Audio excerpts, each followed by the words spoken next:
Hormuz প্রণালীর পথে ইরানি জাহাজ চলাচলে মার্কিন অবরোধে বিপাকে পড়তে পারে দেশটির বাণিজ্যিক পরিস্থিতি, এমন আশঙ্কা করছেন বিশ্লেষকরা।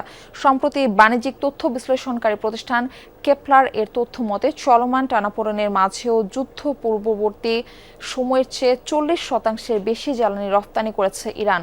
তবে এবার হরমুজের পথে মার্কিন বাহিনী তৎপরতা চালালে কোণঠাসা হয়ে পড়তে পারে দেশটির অর্থনীতি। আগামীর অগ্রগতির ভিত্তি আনোয়ার ইস্পাত, স্ট্রংগেস্ট স্টিল সিন্স 1978।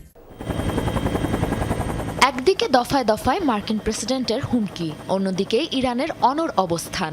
যুদ্ধ শুরুর পর থেকেই এই টানাপোড়েনে আলোচনার কেন্দ্রবিন্দুতে বিশ্বের 20% জ্বালানি তেল সরবরাহকারী রুট, কৌশলগত গুরুত্বপূর্ণ নৌপথ হরমুজ প্রণালী।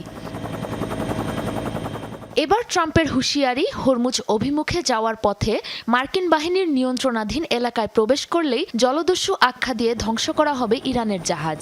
ইরানের বন্দর, উপকূলীয় এলাকা, পারস্য ও ওমান উপসাগরে চলাচলকারী যে কোনো ইরানি নৌযানের ওপর প্রযোজ্য হবে এই নির্দেশনা, জানিয়েছে মার্কিন সেন্টকম। বিশ্লেষকরা মনে করছেন, মার্কিন নৌ অবরোধ সরাসরি প্রভাব ফেলবে অস্থিতিশীল পরিস্থিতিতে টিকে থাকা দেশটির রফতানি বাণিজ্যে, যার জেরে ব্যাপকভাবে ক্ষতিগ্রস্ত হবে ইরানের অর্থনীতি।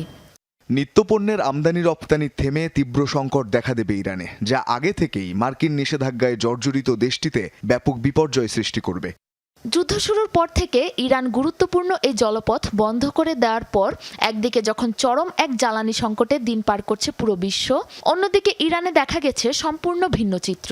বাণিজ্যিক তথ্য বিশ্লেষণকারী প্রতিষ্ঠান কেপলারের হিসেব অনুযায়ী মার্চে গড়ে প্রতিদিন 18.4 লক্ষ ব্যারেল ও এপ্রিল মাসে প্রতিদিন গড়ে 17.1 লক্ষ ব্যারেল তেল রফতানি করেছে ইরান, যা যুদ্ধ পূর্ববর্তী সময়ের প্রায় 40% বেশি। প্রতি লিটার জ্বালানি তেলের দাম 90 থেকে $100 হওয়ায় এই মাসে ইরানের আয় হয়েছে প্রায় $4.97 বিলিয়ন। জলপথের উপর নির্ভরশীলতা কমাতে চীনের সাথে সরাসরি রেল যোগাযোগও স্থাপন করেছে দূরদর্শী ইরান, যা চলে গিয়েছে কাজাখস্তান ও তুর্কিমেনিস্তানের মধ্য দিয়ে। যদিও এই প্রক্রিয়া জ্বালানিবাহী ট্যাঙ্কারে তেল পরিবহনের চেয়ে অনেক জটিল ও কঠিন।